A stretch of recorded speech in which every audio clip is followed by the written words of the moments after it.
Hello, I'm Harold Monroe, Editor-in-Chief at the Vancouver Sun. BC residents will vote by mail-in ballot in a referendum on whether to change our voting system from first-past-the-post to one of three forms of proportional representation. PR will be adopted if it gets 50% plus one of the ballots cast province-wide. So you're being asked to determine the future of our democratic system. To assist in making this decision, we've invited representatives from the Yes and No campaign to participate in the debate. Maria Dobrinskaya of the Vote PR BC campaign is here arguing for the Yes side. And Bill Thielman of the No Proportional Representation Society of BC will try to convince you to vote no. Thank you both for being here today. We're going to start with opening remarks, and each of you will have a minute to tell our viewers why you should vote the way you prefer, and then we'll go into questions. So we'll start with Maria. Thank you. This fall, starting next week, British Columbians have an important decision to make. They will receive a ballot in the mail, and they can make a choice to retain our current status quo, dated, first-past-the-post system that ensures political access to a privileged few, or they can choose a proportional representation system that puts people first and works for British Columbians regardless of what part of the province you live in. Over 90 countries around the world use pro-rep, and we see positive outcomes. We see more collaboration, more transparency, and the most critical part is we see voters' intention reflected in the legislature. 40% of the vote should equal 40% of the seats. We want a more fair system that puts people first. We recommend you vote for proportional representation. Thank you, Maria. Now, Bill? Thank you. We have a simple choice in this ballot, and that is between first-past-the-post, which is our simple, stable, and successful electoral system, and proportional representation, three models, two of which have never been used anywhere else in the world. But when we look around the world at proportional, we see unstable governments, we see changing governments, we see Italy with 65 governments in 70 years, we see perpetual minorities, we see extremists elected with as little as 5% of the vote, potentially holding the balance of power as they do in some of the European countries. We see loss of local representation. Under mixed member proportional, 40% of our legislature will be picked from party lists, not from local constituencies. It's 100% now. This is the kind of change that we don't need to see in British Columbia. We have a simple, stable, successful situation. We've seen NDP governments, we've seen BC Liberal governments, social credit governments in the past. Everybody has a local representative who they can hold accountable, and that's the best system, first past the post. All right, thank you, Bill. So first question really for Maria, and I'll ask you to respond after Bill, but playing devil's advocate here, you said 90 countries around the world, of course, have PR, and those in favor of PR will often cite examples like Germany and Sweden and many others that have high quality of life and the kinds of things that Canadians would aspire to. Yet there are many quality of life index, one this year, that global index that surveyed 21,000 people around the world, and Canada came out number one.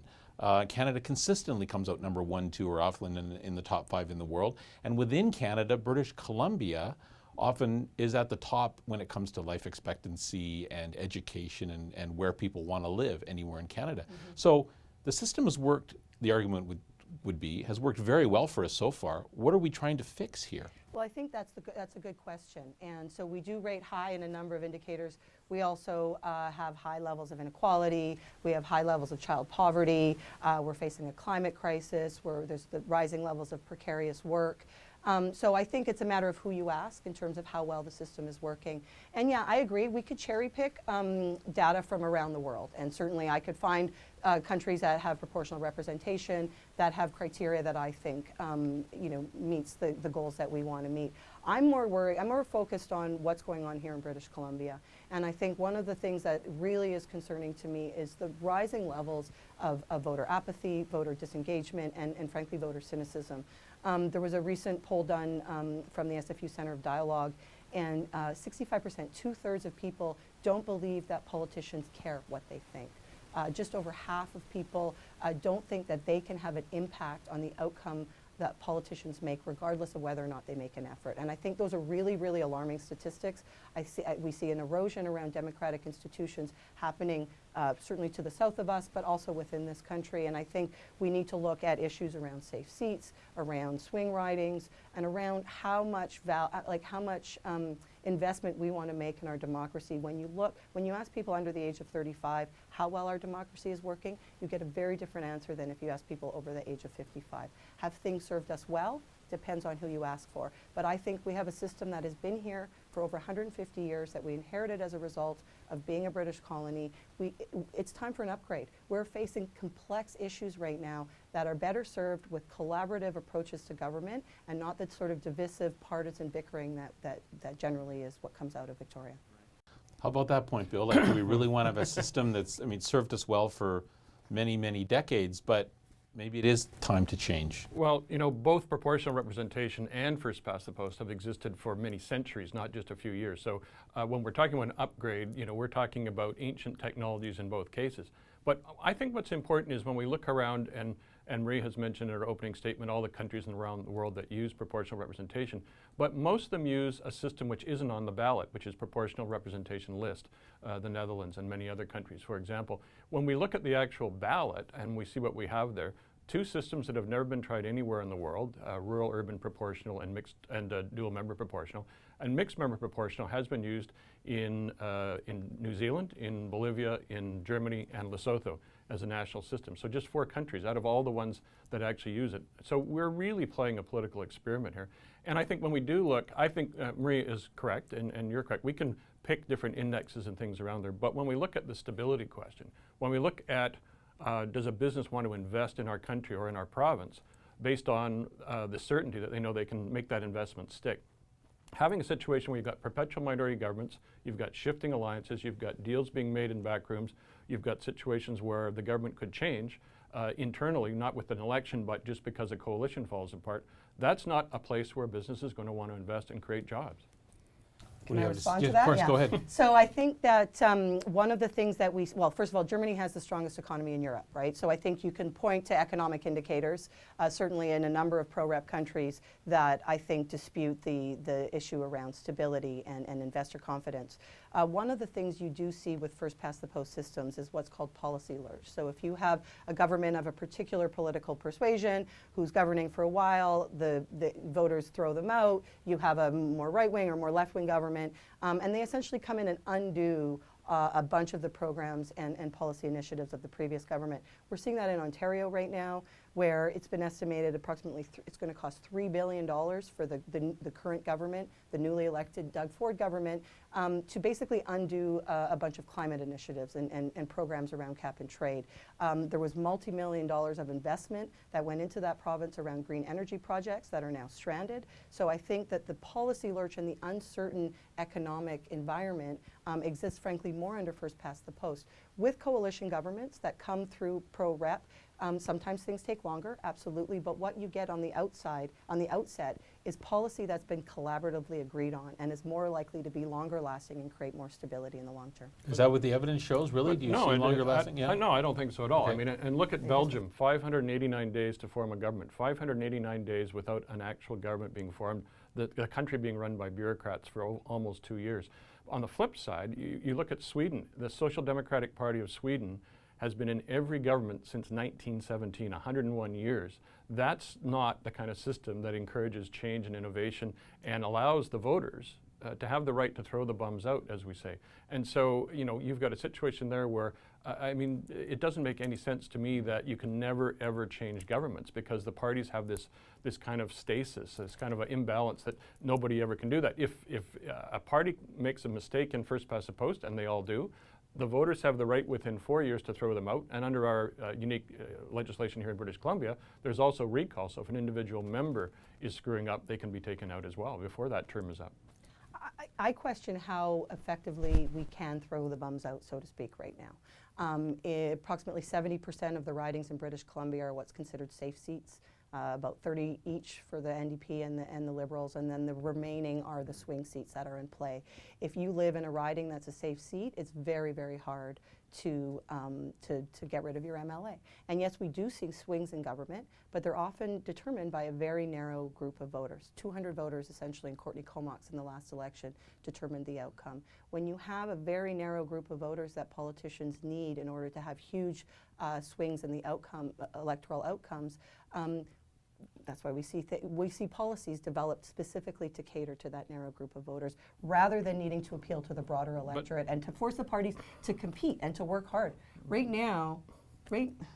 No, I was saying, but how can you say on the one hand we have to make every vote count, because they don't, and on the other hand you see an election result where 200 voters made a significant difference because they got out and voted? I mean, you Right can't have now- it both ways. No, well, what I will say is some votes are worth way more than other votes. So if we had a system where if you live in a so-called safe riding, you get half a ballot. And if you live in a swing riding, you get 19 ballots. None of us would think that's fair. Essentially, the way our votes are counted right now, that's basically what's happening. Can I ask a more of a technical? How will recall work for Well, if we it adopt won't. mixed proportional? I mean, how does recall work right now? It worked on the.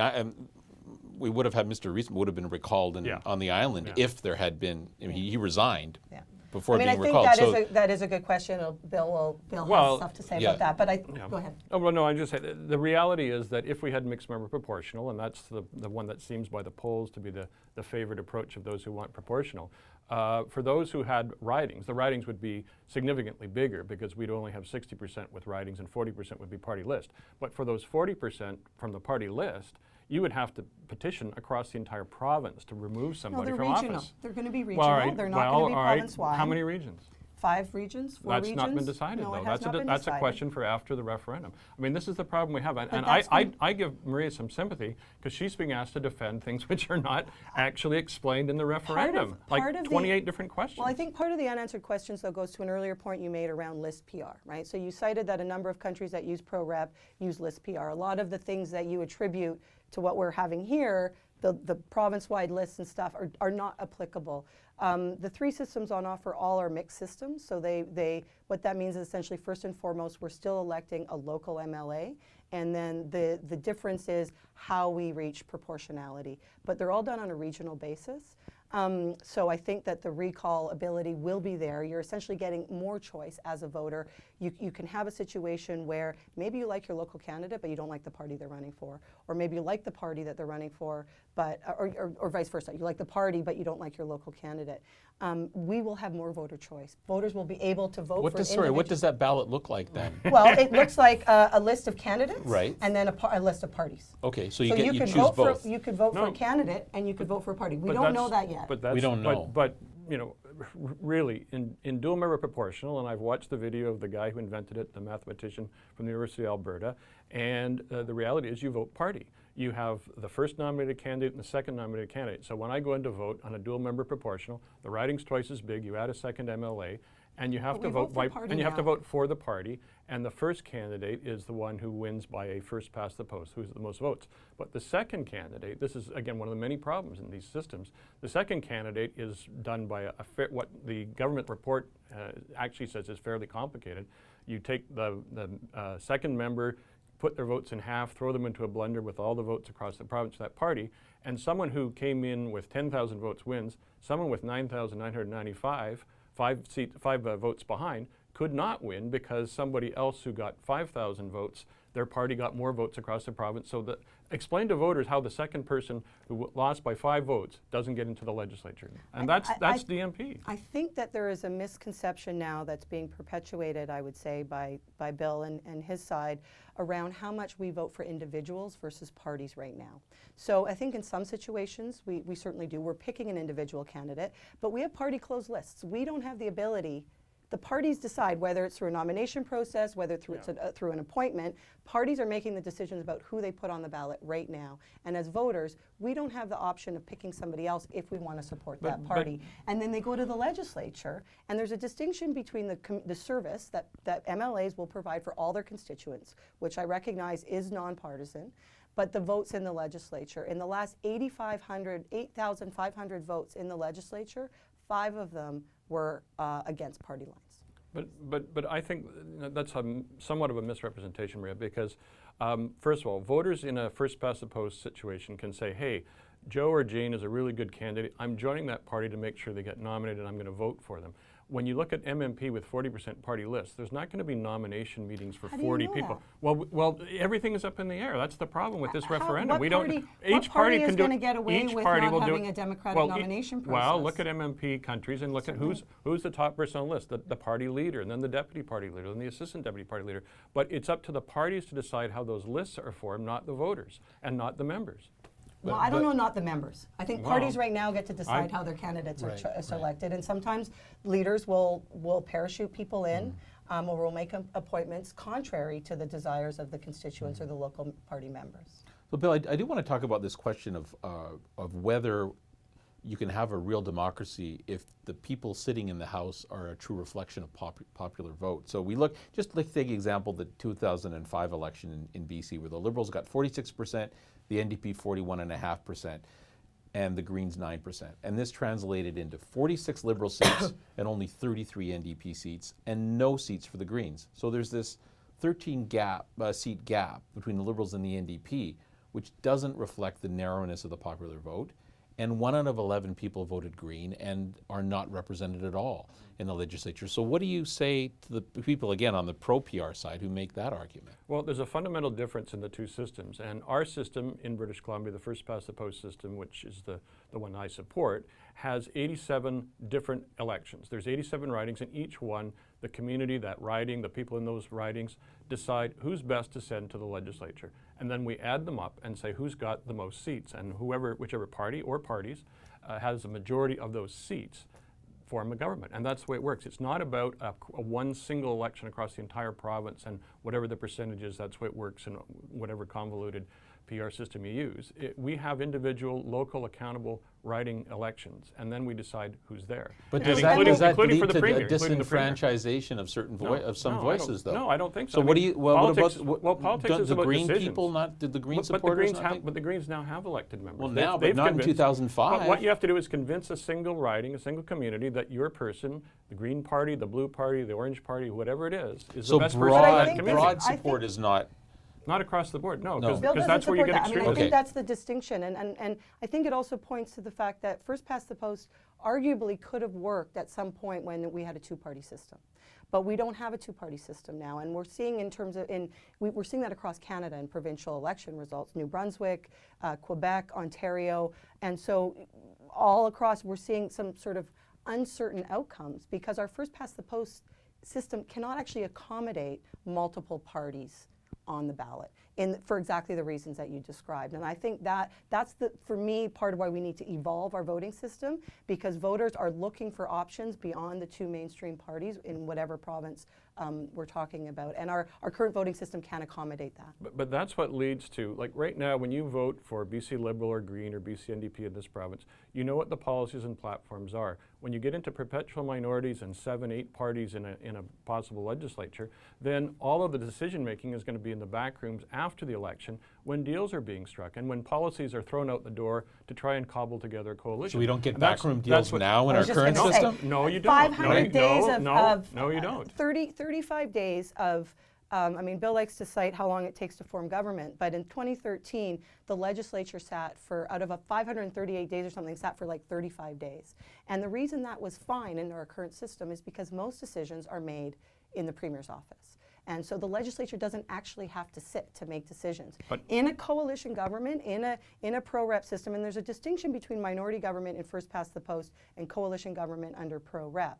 But in that situation, you need to have those discussions in the legislature in a way that our current system doesn't require. But that's not what happened. Mr. Weaver, the Green Party leader, got up publicly and said NDP campaign promises are now irrelevant because he was deciding. The tail was wagging the dog. And that's what we see again and again in proportional representation countries. In New Zealand, a party, the New Zealand First Party, with 7% of the vote, 9 seats, got to pick the Prime Minister and their leader become the Deputy Prime Minister because they had the balance of power with that. So all those people who voted for the other two major parties are watching while this small party with not a single geographic riding won in the entire country, and not since 1996, gets to pick the Prime Minister and say, Bill, have we with seen these that, policies. tail wagging the dog with respect, have we seen that played Yeah. out in BC? When you look at the decision around LNG, LNG, the decision around Well, we- Site Site C, the speculator tax. speculation No, tax. because the yesterday. Green Party wants proportional representation and will put up with a lot to do that. But let me tell you, if we have proportional representation and the Green Party gets 17%, you will see Andrew Weaver and Sonia Furstenau in a cabinet of one sort or another, and they will be pushing their policies. They're not going to do what they did last time. They will have enormous power, Well, they will have and the it will power that still be voters the tail wagging the attribute to them. dog. There is parties No, they do have not more than any- 17%. They'd party- have like 51%. Parties don't have power other than what voters give them, and larger parties that make deals with smaller parties need to still answer to their electorate as well. So if they are making a deal with a small party, and I question whether we can call the Green Party a small party anymore, given the growing amount of support that they receive. But again, if they made this arrangement with the NDP, if the NDP does something that their voter base does not like because of the Greens, they are going to have to answer for that in the next election. Well, that gets to Maria, one of the great virtues cited for first past the post is this clarity of responsibility. If you don't agree with the government in power, you can vote them out, you know who they are. How do you vote out a coalition government? Well, I think you vote out, again, I actually think the distinction is the relationship between constituents and their local representatives, whether that's their constituency-based MLA or a regional MLA. And when every vote counts, the power that the individual MLAs have, I think, will be very different from what we see now, where, Bill can say we elect 87, we have 87 different elections, but they essentially go in and speak with one voice, and it tends to be the voice bringing their party position to their constituents rather than the other way around. If you need every vote in your riding and the distinctions of those percentages, matter, you're going to be bringing the issues of your constituency into the legislature. So I think we'll see more independent voices. We'll see a lot more independent discussions. I think party platforms will be smaller. Certainly, because we can't make commitments around 95 things that we're going to do like we do now. But instead of the government making the decisions about which of those priorities, I don't remember any government that's gone on and done all 95 promises in their platform, right? So every government makes priorities about what policy initiatives they're going to pursue. And the discussion around prioritizing policy initiatives is essentially the discussion to form coalition government.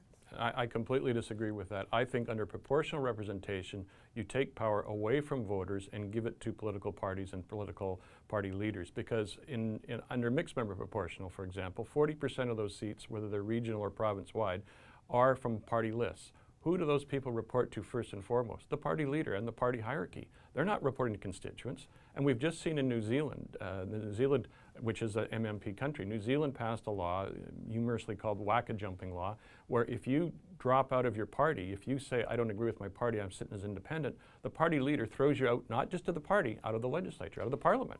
And that's in order to enforce party discipline. How do they throw you out of the... You're removed. The party leader has the right to remove And you and replaced call a by by-election. whom? There's a by-election. Okay. So you step out of line under that system now, and you're gone completely. You're not sitting there making a case for a principled position you might disagree with your own party on. You're absolutely out of the legislature. I question how much.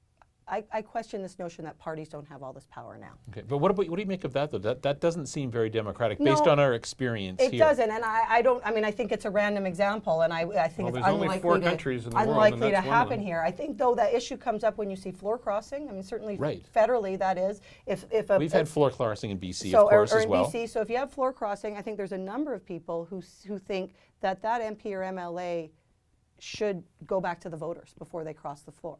And that sentiment is expressed from voters who voted for that person based on the party that they sit with, not based on who they are as an individual. That sentiment would not exist if they were voting for that individual separately. And I think when you see politicians, MPs or MLAs, be offside with their party, they're often kicked out of caucus. It's very, very hard to get reelected without party support in your riding. And so I really call into question this notion that parties don't have all this control right now. I also just want to say, we don't know what it's going to look like in BC. I want to say that too. We don't know. I agree. We don't know. That's the problem. I think it's going to be better. That's the case that we're making, is all three So systems you're going to on vote for offer. something, but you don't know what it's going to look What like. I do know is at the end, as on the outcome, we have a proportional system. So we know that 40% of the vote equals 40% of the seats. We know that no region of the province is going to lose MLAs. We know that the size of our legislature is not going to increase by more than 10%, if at all. And most importantly, we know that after 2 elections, when we can see how this works in real time, what do our ballots look like? What's the relationship we have with our MLAs? How does our government behave? We have the opportunity to see whether it's working for us here in British Columbia and vote on it again. Any jurisdiction that has had that opportunity has voted to keep pro-rep. And I'll note as well, there are multiple jurisdictions exploring changing their voting system. All of them are exploring moving to a pro-rep system. I'm not aware of any jurisdiction who's exploring moving to a first-past-the-post system. I want to come Do back. we ever get PR systems going back to Well, there's very first past the few post? examples of it in total, but I want to come back to the party question. Let's talk about, as opposed to theoretical, some practical, real-life examples here. We saw in the space of less than 1 year, both the BC Liberal Party and the BC New Democrats have a caucus revolt that led to the leader having to resign because they did not have the support of their caucus anymore. In the case of the BC Liberals over the HST and the lack of popularity. So those MLAs were hearing in their constituency about the problems. Blair Leckstrom, who was the energy minister, actually resigned from cabinet, resigned from the Liberal Party because his constituents were telling him they did not support that policy. And so we saw both leaders change. Imagine if those MLAs who were willing to stand up for their constituents and say to their leader, you're not doing a good enough job, were on party lists. They're not going to do that. They're not going to take that enormous chance that they will be shunned or, under the worst case, thrown out of the parliament itself or the legislature itself. So those are real life examples. The theoretical stuff is less material to me than what's actually happened in BC under our first past the post system. Maria, can I ask you about the threshold? Because previous referenda, it's been at 60% and also regional support at a certain level. Are you comfortable with changing our democratic system based on 50% plus 1? I'm less comfortable with electing majority governments with less than 40% who are responsible for multi-billion dollar Does that mean you're budgets. comfortable with neither? Like, Well, I mean, I didn't make the rules, right? Okay. I am But confident. does that seem like a reasonable I think threshold? we are setting a higher threshold for this than we do for most of our elections, right? And I think How so? we don't require 50% Oh, I see. plus Oh, I 1 see. right now for Okay. governments to have 100% of the legislative power. Right. So I think it's a bit hypocritical for that criticism to come from the no side.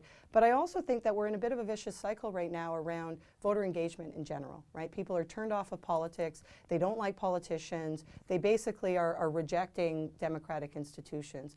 And so it's hard to get people engaged into these kinds of very, very important conversations around our democratic institutions. And so I think that should the threshold be higher? Should there be a longer process? Those are questions for the government. I personally think that the challenges we have with our current system are dire. I think that our democracy is ailing. I mean, I'm not trying to be dramatic, and I think that things are going well in BC, but when you look at other jurisdictions, there's a clear trajectory, and certainly, again, when you ask young people, that's emphasized even more so. And so examining how we vote and paying attention to that 50% plus 1 is a majority, and it's a higher threshold than we require for most of our elections right now. And where do you come down as far as voter turnout? Would you be, if it's below a certain percent, could you identify a percent where you'd say, hey, I don't think this is statistically valid? Again, I mean, I think are we going to say that the outcome of the Vancouver election tomorrow is the mayor is not legitimate because 25% of Vancouverites elected them, right? I think this is a bigger systemic problem around our electoral system. I will say, though, that the government I will say, if we are able to be successful, but voter engagement and turnout is not as high as we might want it to be, there is work to be done on the other side, for sure, to build consensus and legitimacy and familiarity amongst the electorate around in terms of our new voting system. Absolutely, and I think that's work that needs to be done regardless because it will be unfamiliar to all of us and we will have to build public confidence in what we're building going forward. But I think there's a couple of fundamental questions that you've raised, Harold, here. One of them is the threshold. Should we have a threshold of participation? And I believe there should have been because this is a standalone mail ballot. The previous 2 referendums that we had in 2005 and 2009 were held concurrently with provincial elections, and they had almost the same turnout, over 50%. The HST ballot, which I was involved with to get rid of the HST, was about 54% turnout. In this one, we don't have that. When you look at Canada, if we want to, this is a fundamental question. This isn't just changing the government. This is changing the way we elect our government, the democratic institution of government, not the political parties involved. So it should have a higher consensus, a stronger consensus to change that. Just as the Canadian Constitution requires 7 provinces with over 50% in order to make any changes, and that's a good thing.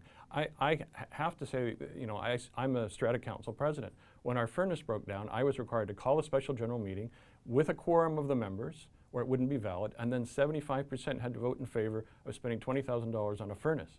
We're changing our democratic system with no threshold and with no turnout required, and a 50% plus 1 vote, and that doesn't make sense to me. So the same question for you. We don't know how many people are going to turn out, but what would you accept as a successful endorsement by the population? If how many people turn out and what percentage endorse it? If it gets over 60%, which was the threshold in previous elections? Oh, I would say if it gets over 60% and there's a decent turnout, but if it's a 15% turnout, I think it questions the very legitimacy of the whole exercise. Decent as what, like 50%? I think we should have somewhere, at least, I think the lowest turnout we've had in a referendum was around 33% in recent memory. So I think that's, you know, questionable right there. But I would hope, I mean, I think both Maria and I agree, we both hope that there's a high turnout so that we have a clear understanding of where the people are. And I would hope that there's a strong consensus on it one way or the other, and not, you know, I mean, it is what it is. We can't make the rules, either of us. But to me, there was a reason why we had a double supermajority, as it's called, at 60% of the vote in the 2005 and 2009 referenda. And also it had to be 60% of the ridings to ensure that regions, that local areas, that the interior, the north, and rural ridings also had a say that couldn't be ignored. So those two things were strong, and it didn't succeed in 2005, but it had significant support. But in 2009, when we actually saw riding maps for the single transferable vote, when we saw ridings as big as Germany and a riding that crossed the Georgia Strait, and I don't know how people would have gone to an all-candidates meeting unless they had boats. When they saw those things and they heard more about the details, then they rejected it. We're missing all these details, and that's not Maria's fault or her side's fault, but you know, the fact that not one voter going into this referendum will know what the riding boundaries are, what riding they live in, whether they have 1 MLA or 2 MLAs or 7 MLAs. All those things would be decided later by a committee which will have a majority of New Democrat and Green MLAs on it. And even though I'm a proud New Democrat, I don't think any party should be making up the rules. I don't think any party should have the responsibility and the right, or parties who are in power, to make the rules after the fact. And that alone is a reason to vote no. Well, the parties won't be determining the riding boundaries. Let's just be clear. It will be the Electoral Boundaries Commission. The All-Party Committee will be making some decisions, absolutely, after the fact. But Elections BC and Electoral Boundaries Commission have strong roles to play as independent organizations in terms of taking that direction and implementing it across the province. But the Boundaries Commission has to have instructions from that legislative committee. Yeah. What is a rural versus an urban versus a semi-urban riding, for example, or how big should dual-member proportional or MMP ridings, or what are the regions going to be? You can't just say to them, here, fix this. You have to give them directions. For sure, but I think part of the unanswered questions is because there was my read of the recommendations that the Attorney General put out earlier this year is that there was quite a strong decision to respect a sort of made in BC outcome, recognizing that I think Bill correctly identified with the STV referenda, the ridings were too big. That was something that we heard very clearly from rural British Columbia in particular. So all 3 systems on offer, as I mentioned, are mixed systems. So they're designed to preserve local representation and I think strengthen it. But there are some unanswered questions, and that is, you know, again, to Bill's earlier point, most countries that use some form of proportional representation have a slightly different variation on it to meet the needs of their particular jurisdiction. And what they all have in common is the fairness of the outcome, is ensuring a proportional outcome. And so all 3 systems lead us to that. And again, with this criteria that no region of the province is losing MLAs, that we're going to retain between 87 and 95 MLAs in the legislature, and that we do have an option of reviewing how well it's working for us after 2 elections. Maria, I had one more question for you, and a Bill comment as well, but there are some outliers, Bill being a perfect example. But typically, this is coming down to a vote between whether you support the NDP/Greens or the Liberal Party. Are you concerned that this has become too politicized? I am. I mean, I think historically the issue of electoral reform has been truly cross-partisan or nonpartisan. And I think that some of the assumptions from both sides that a pro-rep system will yield a certain ideological strain of government are incorrect. There is nothing, the BC Liberals got more votes than the BC NDP did last election. There is nothing inherent about the system that favors one side or the other. What it does favor is voters.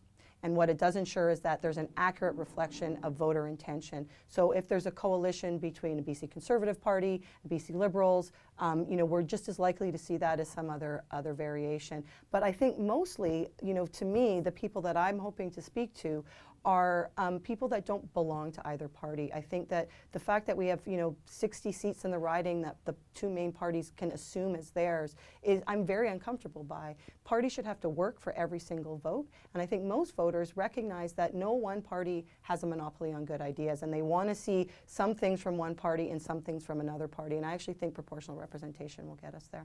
Well, I'm also concerned about the politicization, but I mean, one of the interesting things for me is I haven't changed my position. I'm a New Democrat. I have been a New Democrat, a Labour supporter. I was opposed to STV in 2005. I was opposed in 2009. I led the opposition then. I'm leading it again today because I don't think anything has changed. I don't think proportional representation is a good system for British Columbia, period. And yet, yesterday I was on Facebook and somebody saying, how can you be supporting first past the post? You're not a progressive.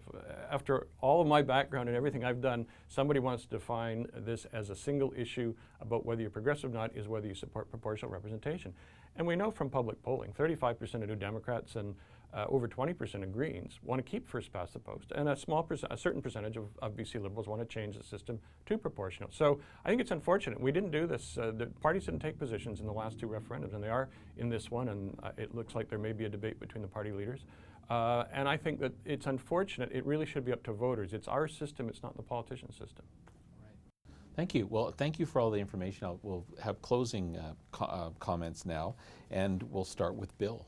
Thanks very much. I think, again, we have a simple choice in this referendum, whether we keep our simple, stable, and successful first-past-the-post system, which provides local representation, which keeps extremists out of the legislature, which keeps extremists from gaining a balance of power, as they have done in many European countries with proportional representation, which makes sure that we have local representation that's accountable to voters and can be changed by those voters in those communities, in those ridings that they have. I think ultimately there are so many unanswered questions with first past the post not having those problems, because we all know it and we've had it for 145 years. Proportional representation leaves up to 28 questions to be decided after the referendum, including how many ridings, how many MLAs you'll have in each riding, what the riding boundaries are. All these details are unknown, and for that reason alone, I think people should vote no to proportional representation and vote in favor of keeping our first past the post system. Thanks, Bill. And Maria? We have a clear choice in front of us as ballots come in our mailboxes next week. Do we want to keep our current system, which, as Bill says, is stable and successful? I think that we have, I think we have a lot of questions about who benefits from our current system and whether or not you actually think it's working for you. Proportional representation is a system that puts voters first. It makes our politicians put people ahead of party politics, and it ensures that our legislature will be more collaborative and have a focus on positive policy outcomes that meet the needs of the majority of British Columbians. Right now, there's entire regions of the province that are left out of government. The voter intention is not reflective in the legislature, and we could have a system that's more fair and that puts people first. 40% of the vote should equal 40% of the seats, and I hope that you vote for proportional representation. Thank you. Thank you again. Thank you both. And I think we can all agree that we want everyone to not just throw away that ballot when it arrives in the mail, to take the time, spend some time with it, think long and hard about what you heard on this video and what you can find online, and at least get out there and vote. Thank you very much.